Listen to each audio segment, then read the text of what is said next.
Corona পরিস্থিতিতে কেমন আছে অযোধ্যার পাহাড়বাসী? ঘটনাস্থলে গিয়ে সেখানকার মানুষের বর্তমান হাল হকিকতের খোঁজ নিলেন পুরুলিয়ার জেলা শাসক রাহুল মজুমদার।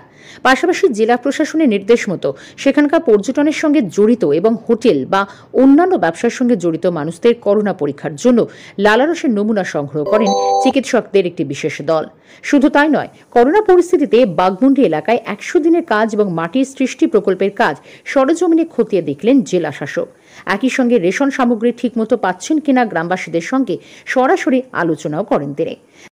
জেলা শাসকের উপস্থিতিতেই এদিন স্কুল পড়ুয়াদের হাতে তুলে দেওয়া হয় সবুজ সাথী প্রকল্পের সাইকেল। করোনা পরিস্থিতিতে সচেতনতা নিয়ে প্রচার করা হয়। পরে অযোধ্যা পাহাড়ে প্রশাসনিক আধিকারিকদের সঙ্গে আলোচনা করে পাহাড়কে আরও ভালোভাবে সাজিয়ে তোলার বিষয়ে পরিকল্পনা নেন জেলা শাসক রাহুল মজুমদার এবং বিশেষ প্রশাসনিক দল। পুরুলিয়া থেকে অক্ষয় মিশ্রের রিপোর্ট, ক্রাইম ব্রাঞ্চ।